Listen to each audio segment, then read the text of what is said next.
Welcome to this edition of Hardman Talks. My name is Mark Thomas and I'm Head of Investment Companies here at Hardman Co. I'm delighted today to be joined by Nitin, Portfolio Manager at Fidelity Asian Values. Nitin, perhaps you could start with a few introductory words about the trust. Hi, Mark. Nice to talk to you. The trust is basically an investment vehicle investing in Asian companies, and my investment process takes these investments towards investing in small cap value stocks across Asia. The characteristics that we look for while investing in a business are, first and foremost, is it a good business? And when we say good business, we mean, does it have a product which a customer wants, is ready to pay for it, and in the process, can a business make a good return on capital? Second thing we look for is good people. And by good people, we mean people who are honest and competent.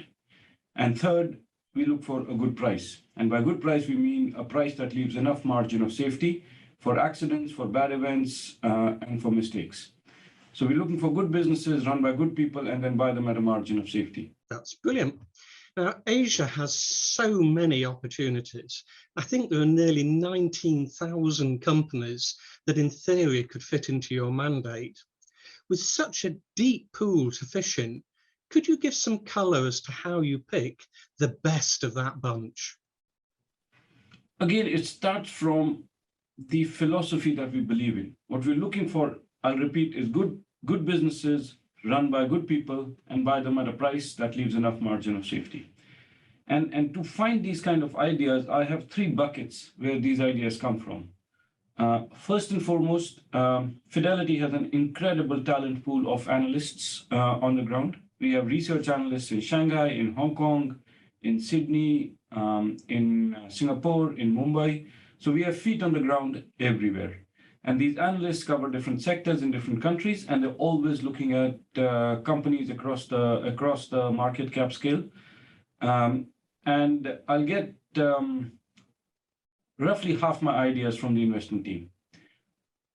Another source of ideas for me is a screen that I use, which is basically a replication of Professor Greenblatt's magic formula screen, where we're trying to screen for high return on equity companies which are available at cheap prices. And then the third bucket of ideas for me is just serendipity. It's accidents that happen because you're curious as a businessman. You know, I'm sitting here on this desk. I got to figure out who made this keyboard, who made this screen, who made the cup, who made the coffee I'm drinking, and there could be a money-making opportunity there. And these things come just because you're a curious businessman and you're looking for ideas to make money. So these are the kind of three buckets that I use. But in every bucket, what I'm trying to do is stay true to our philosophy of good business, good people, good price. Great. You've got a great track record of outperformance. I mean, outperforming the benchmark by 5% on average over the past 5 years. If you could attribute that to just one or two factors, what would they be? It's not easy to say it's just one or two things that help, but I mean, if you were to put a gun to my head and say, okay, only two reasons, I would say first and foremost is process and discipline. I think our process keeps us away from making drastic errors. So it keeps us away from bad businesses, it keeps us away from bad people or bad managements, and it keeps us away from severely overpaying for businesses that we own. So the first would be the process. And I think second would be the people I'm surrounded by, which is the investment team at Fidelity, as well as the management of Fidelity and the board of directors at Fidelity Asian Values, who kind of given me the confidence to go and express the investment process without fear. Now, you did a piece on the website, Finding Value in Asian Smaller Companies, which noted the recent outperformance of small cap growth versus small cap value, and that small cap growth funds were trading at a premium of double small cap value, a level last seen in 1999-2000. How big an opportunity do you see for the trust from this dynamic reversing, and over what sort of timescale do you see that opportunity? I think timing these things is always a fool's errand, in my opinion. It's very hard to say when these things will work. What I can tell you is I was in the market in 1999, and you went through a period where the markets were falling, the indices were falling, but there was a group of companies which went up a lot. And where I sit today, and when I look at the portfolio of companies that we own, I'm pretty confident that irrespective of what happens in the markets and macroeconomy over the next 3-5 years, we should do reasonably well. Now, whether the market's infatuation with loss-making businesses will go away or it won't go away is very hard for me to say. But I'm very confident in terms of what we own that we will make good money. I think if, again, you were a betting man, you would say that the odds are very much against a lot of these kind of growth/loss-making businesses to continue like this. Because as rates rise, capital becomes more expensive, it will be hard for these guys to sustain the games they have been playing. Brilliant. Now, there's a lot of interest in China, obviously, at the moment, and the portfolio at the end of February was 24% in China, and you had another 8% in Hong Kong, whilst the benchmark was 10% and 6%. So that exposure is one of your biggest positions. Now, when we think about your China stocks, how should we think about them compared to the headlines that we read about in the papers every single day? I think there's 2 or 3 points to highlight there. It's a very interesting question. Firstly, you have to realize that we are in a situation where there is increasing geopolitical tension between the West and China. And the newspaper headlines that you are referring to, I'm assuming, is the Western media. But if you were to go and read the newspaper headlines in China, they would look very different. So the first thing I would warn you against is basing your opinions of reality on biased media. Right? So the media is very biased in China and it's very biased in the West to the propaganda that the government wants the people to believe in both countries or in both parts of the world. So first of all, be careful about what you read about China. Second is, I've been investing in China for almost a decade now. And I've been meeting with companies and observing government behavior over that time. And my sense is that if in China, you're doing something that makes sense, that helps the society, that helps the people, you're giving them a product that people need, and in the process you make money from it, the government has no problem with it. The times the government has problem is when either you're doing something that's not beneficial for the society. So for example, there are regulations on video games. You could vilify the government, but you could also appreciate the government that video games are a psychotropic substance for kids. It's almost like tobacco for children. And to regulate that is not a bad thing. Or to regulate monopolistic behavior of some of the companies is actually not a bad thing. So I think in China, if you're doing the right thing by your customers, you're doing the right thing by the society, you're doing the right thing by your employees, you're doing the right thing by your other stakeholders, the government lets you be. It's only when you start to abuse your position does the government interfere. And when the government does interfere in China, they do not interfere nicely. I mean, they come down hard. And sometimes you wish the Western governments had the same kind of conviction of belief. So I don't really worry too much about our positions in China, because I think what we own generally are companies who are adding something to the society, who are adding value to people's lives. And in the process, they make money and the government has no issues with that. I mean, if I was to summarize that, it's when you know your companies really well and your companies are adding something to the society, they're very different from what we read about in the papers. Yeah, I mean, I think the Western media portrays it that the Chinese government is anti-capitalism and they're out to get everyone. I don't think it's like that. Yeah, brilliant. Perhaps moving on then, you can see some of the overweight positions by sector are in consumer financials, consumer and in financials, and you're underweight in IT. To what extent are you driven by secular themes in sectors? To what extent is it specific stock opportunities in a sector? Can you give some examples of the types of opportunities in those sectors?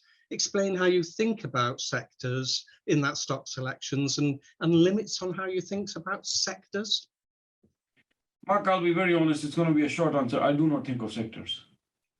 Yeah. Right? I do not make money from sectors. I make money from good businesses run by good people and then buying them at a good price. So I do not think of sectors per se, and whatever sector exposure you see is an outcome of stock selection rather than an input into stock selection. I don't know what else to say. That's perfect. And just in terms of limits on sectors, in terms of that doesn't come into it. Nothing really, because if I own a bank in India and a bank in South Korea and a bank in Indonesia, it's three very different things. If I own a consumer staple in Indonesia which sells noodles and a chocolate company in China and a toothpaste company in India, it's three completely different things. It'll look the same sector to you, but they have nothing to do with each other. Brilliant. Perhaps just thinking about a couple of your biggest positions, just to actually dive into those. I mean, that's really interesting in terms of how you think about a couple of stocks, or actually looking at a couple of the biggest positions. I know the biggest positions are only about 2% of the stock, but to help our viewers to understand how you think about them, just to actually go into a couple of them, and particularly about the relationship that you have with the company, both before you make the investment and once you've actually made the investment, the ongoing. So just a couple of case studies of your biggest positions. Yeah, sure. Firstly, I'll touch on relationship and then we'll go through the positions. Look, the relationship I have with any company is basically professional and analytical. The company is not my friend. I'm not the friend of a company, right? The company is run by professional managers or businessmen, and I am there as an investor. And when you find good management, you obviously have respect for them, but it's very professional. Most of our relationships are very professional. Not most, all of them. And I am a bit wary of getting too close to company managements, because then that starts to psychologically interfere in your decision making. So it's good to stay professional. In terms of giving you a taste of some of my largest positions, let's take maybe a couple. Let's start in India. So my largest position in India at the moment would be Shriram Capital, which will come out as two different positions in the fund, which is Shriram Transport Finance and Shriram City Union Finance, both of which are in the process of merging and will be called Shriram Capital. It's basically 80% of the business is second-hand truck finance.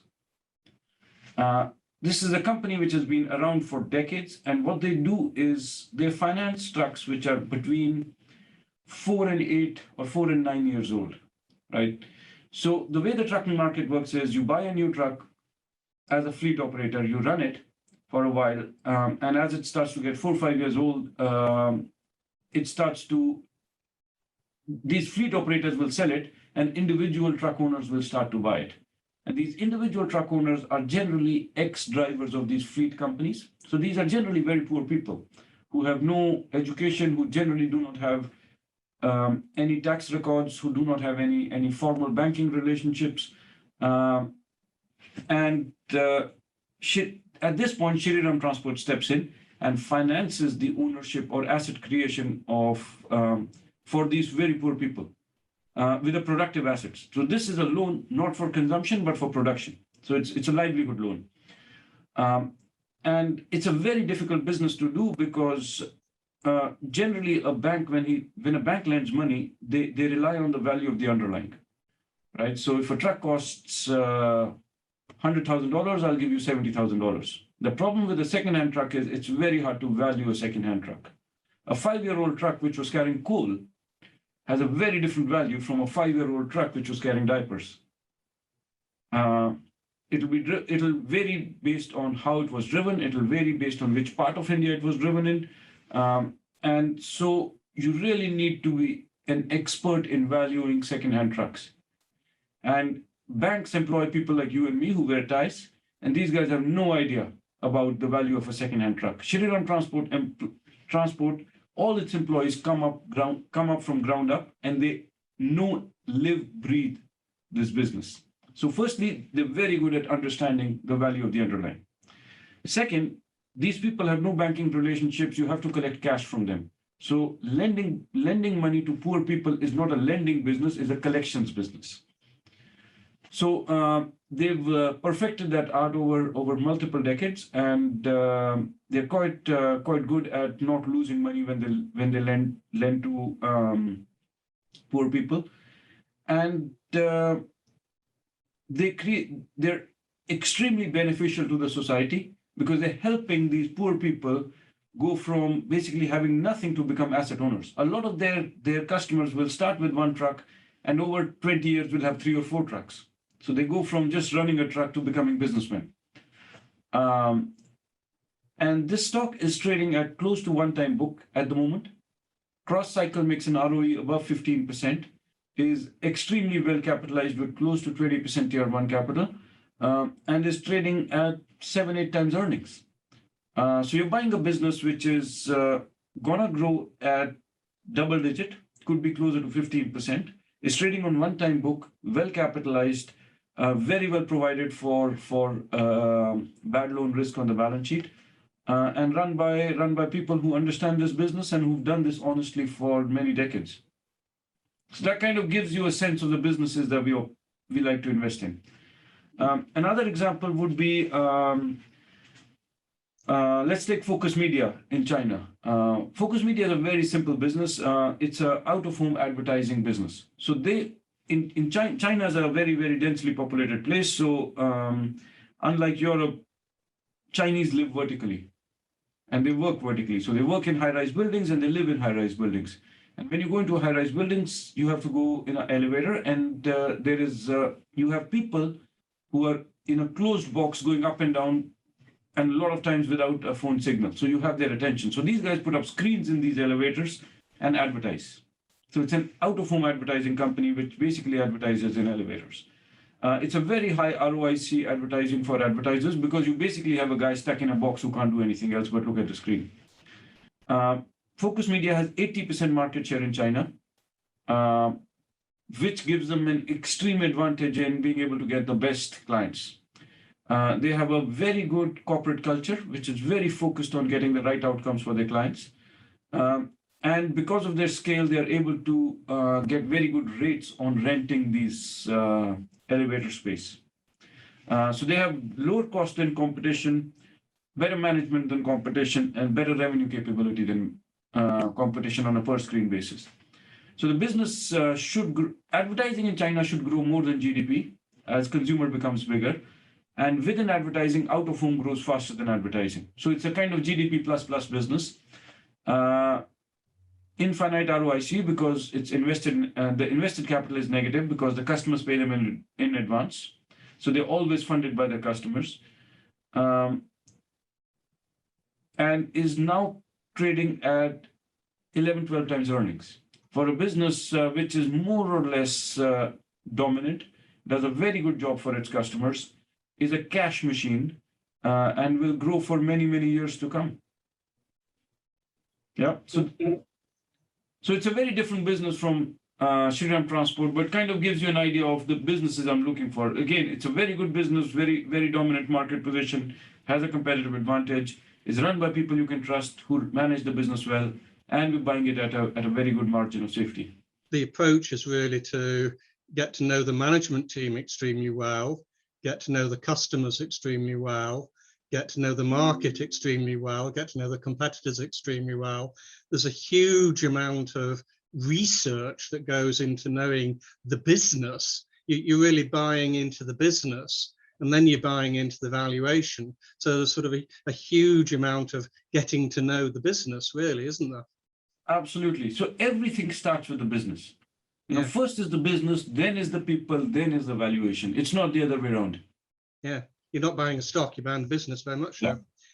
Perhaps we can come on to gearing. I said you've obviously got a fantastic track record in terms of the outperformance, and historically that's been achieved without actually materially gearing the fund.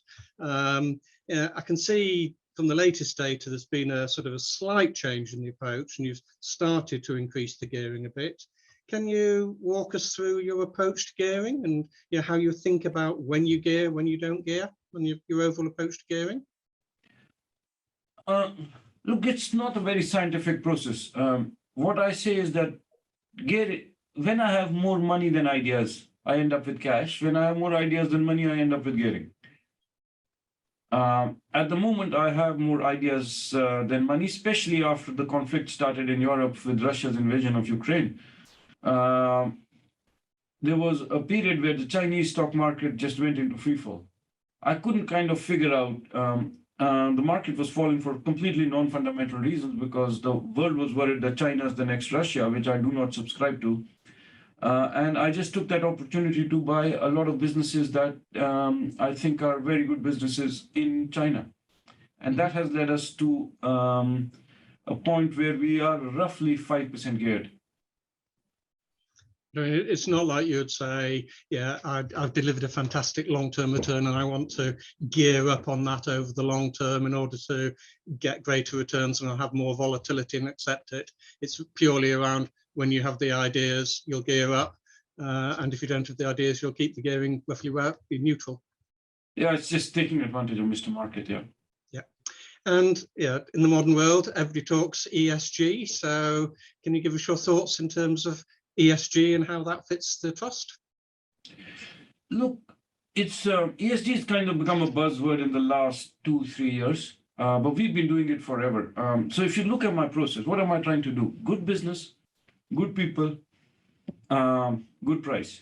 When I say good business, if you're doing something which is bad for society, whether it's environmental, whether it's your employees, whether it's socially, you're selling products which are harmful.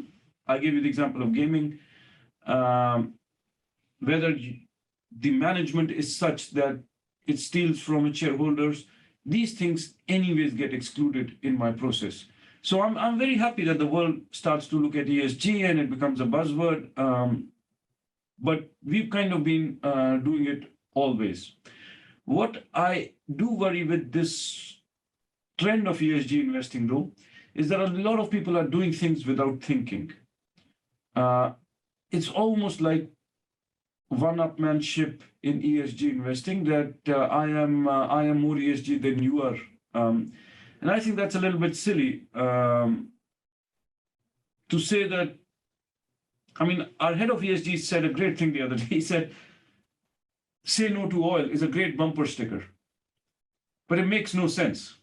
You can't run the world without oil, so you have to, in the end, use common sense.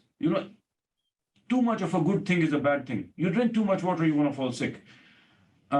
So I do worry that people in this one-upmanship and in trying to, where ESG has gone from actually an ethical focus to a commercial focus. People use ESG to sell funds. They don't use ESG anymore because they care, or they think it might be bad for shareholder returns. So I think that's slightly risky. And I don't subscribe to that world of ESG, but I think it's in general, I think it's a good thing if done properly. It leads to better corporate behavior. It leads to hopefully better outcomes for the world. I thought it was very interesting as well when you said, when we started with China, that a lot of when we should think about your Chinese stocks, that if you're investing in Chinese stocks that were doing good for society, you shouldn't really be worried about Chinese regulation. And that really ties into ESG in practice rather than ESG as a bumper sticker. So yeah, it all feeds through.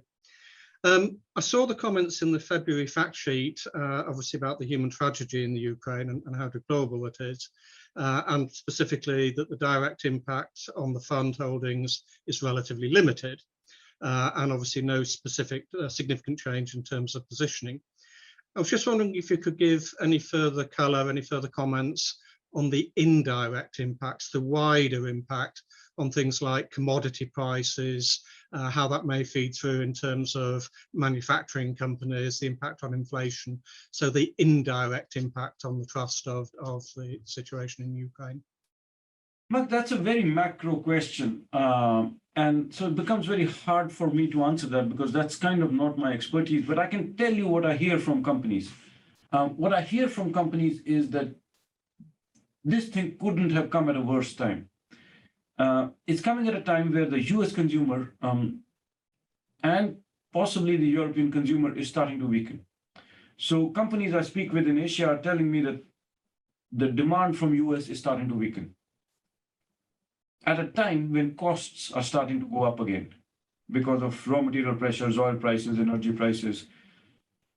And that's a horrible combination. When your customer is weakening, which means you have no pricing power, while your costs are going up. So I think there is a fair chance of getting a margin squeeze in a lot of companies in the next kind of 3-6 months. And then from there, we will have to see how this conflict resolves itself, how the relationships between West and Russia evolve. Yeah, so we'll have to wait and watch on that because you can't be sure on how those relationships will evolve over time. But in the short term, I do feel that you have a weakening consumer in the Western world, which is the largest growth engine or the largest GDP engine of the world is the Western consumer. So the Western consumer is weakening at a time when costs are going up, and that can't be a good thing. And you say that's the feedback from your companies is caution, really. What we're trying to do in the fund is focus a little bit more on companies which would benefit from inflation a little bit, though it's very hard to find those kind of things, and reduce positions or sell out of positions where they really have no pricing power.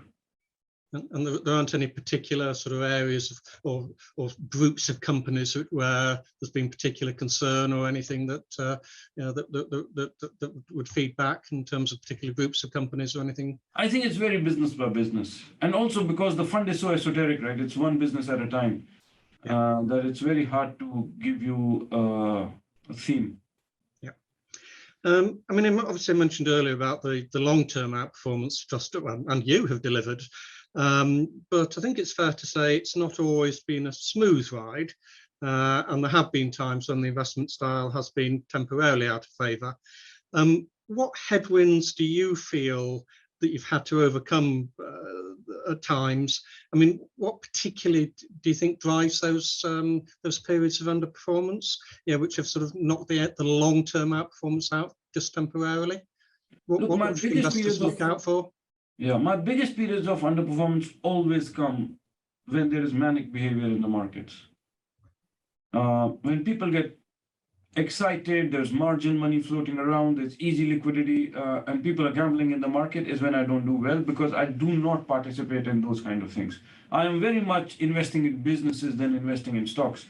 And when people move into just gambling and paying 100 billion valuations for loss-making businesses is generally when I don't do well. And my best periods of performance generally come when people are in kind of the detox mode, I mean, I have to say your enthusiasm for the trust really shines through whenever you talk about it. So it's a fantastic long-term performance. So perhaps I could just ask you to wrap up with a brief summary of the key points that you think our listeners should take away. Look, the brief point is always the same thing.